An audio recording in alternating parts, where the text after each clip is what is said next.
As we celebrate the feast day today, the great feast day of Pentecost, this is a feast day that I think is a challenge for many people to really understand and internalize the significance of.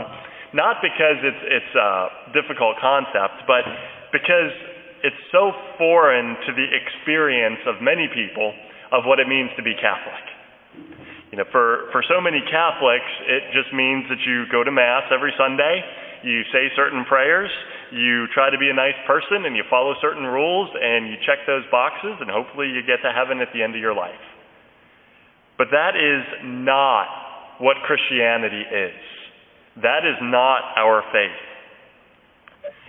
What Christianity is a transformation where God intervenes in a radical way, not just in human history, but in our lives, to give us supernatural life and to transform us so that what was lost in the fall when Adam and Eve sinned at the beginning of creation can be restored, and that we can once again be like God. We lost the likeness to God in the fall, but through the grace of the Holy Spirit, we can be changed and we can be transformed and we can be made new. And so the Christian life is about a radical transformation that changes who we are at the depth of our souls. And so if we look at what happened on the original Pentecost in the upper room, there were about 120 people gathered. It was the Blessed Virgin Mary with the 12 apostles and the other people in the early church, a total of about 120 people. And the Holy Spirit came upon them in tongues of fire. And if we look at the transformation that happened with the apostles, before Pentecost, they were terrified, they were afraid of the Jewish leaders and of the Romans, and they were hiding behind locked doors. And after they received the Holy Spirit, they went out with courage, and they boldly preached in front of great crowds of people, and they were even arrested, they were thrown in prison, they were beaten, and suffered all sorts of persecution, but they remained absolutely strong in preaching. So that transformation from being filled with fear to being filled with courage was one of the effects of the Holy Spirit. That's one of the 7 gifts of the Holy Spirit, is fortitude. And they were also able to know what to preach. Their minds were filled with the supernatural revelation so that they knew they could see the connections between the Jewish scriptures and the coming of Christ, and they were able to preach in a way that was powerful and convincing and effective and moved people's souls. And they were also able to perceive reality in a different way. They were given the gift of wisdom so that they could recognize and see the hand of God at work in the early church, and they could see how even in the midst of persecution that God was working through that to bring more people to the gospel and to strengthen the witness of the gospel. So it changed their entire perception of reality.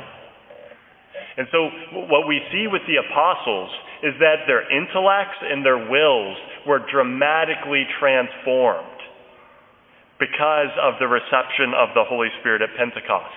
And they were able to live as witnesses to Jesus Christ in a heroic and courageous way that wasn't possible before they received the Holy Spirit.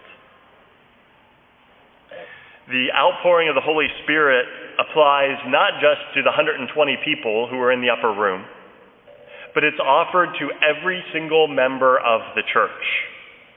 The Catechism of the Catholic Church says in paragraph 1302 that confirmation is the special outpouring of the Holy Spirit once granted to the apostles on the day of Pentecost. So the very same thing that happened at Pentecost, with the tongues of fire descending upon the apostles, happens, and those graces are offered to each one of us in the sacrament of confirmation. And so that transformation that happened with the apostles, which is very real, and we can see that transformation in thousands and thousands of faithful Christians throughout time. The great saints who have lived, from every era, and even the great saints that are living today, they are transformed in the grace of the Holy Spirit just like the apostles were. And those graces are offered to each and every one of us. Now, oftentimes, those graces don't bear fruit because we block them. If we do not believe in the Holy Spirit and the transformation that can happen, if we think that just coming to church and checking the box is the totality of the Christian life, then we're actually blocking the work of the Holy Spirit. Or if we're living in a state of serious sin and we haven't been to confession, then that sin makes it impossible for us to receive those graces of the Holy Spirit. And so there's ways in which we can block the action of the Holy Spirit. Or if we're simply not open to the spiritual life and we don't dedicate any time to prayer, or if we don't have a meaningful prayer life, those type of things can block the action of the Holy Spirit. But if we believe in the power of the Holy Spirit and we immerse ourselves in the spiritual life, that transformation can happen in each one of us. And for some of us, it might involve bold preaching. For others, it might manifest, the Holy Spirit might manifest himself in very different ways. Some people, it's in works of charity. They pour themselves out in works of mercy for those who are poor, or those who are imprisoned, or for the elderly. For other people, it might be teaching the faith. They might have a zeal to teach the faith that leads them to become a teacher, or to teach CCD, or in different ways to spread the faith. And so there's other people, it might lead them to a very deep life of prayer, where they spend hours and hours in the presence of the Eucharist, interceding for the conversion of the world. So the Holy Spirit can have different effects in different people. But the same Holy Spirit that was offered to the apostles is offered to each one of us. And we're blessed today with Maxwell. He's going to be baptized, and he's going to receive the sacrament of confirmation.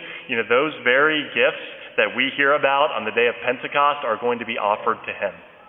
And for all of us, if we haven't experienced that transformation, if there's something that's been blocking that doesn't mean that if we remove those obstacles, we can't receive those graces today. Because we can call upon the Holy Spirit to enliven those gifts that were offered to us in the sacrament of confirmation, and this very day to set us on fire, and for those gifts to bear fruit within us. And so as we celebrate this wonderful feast day of Pentecost, I encourage us not to settle for a fake, generic version of Christianity, where we think that it's just about, checking the boxes and coming to Mass and we're good. But to recognize the transformation that can happen through the Holy Spirit, that we can be made new, and that the deepest levels of our souls, we can be transformed and set on fire just like the apostles were. Do not be afraid to allow the Lord to transform you and to enter into a deep life of prayer, because it's only in doing that you will become the person you were created to be from all eternity.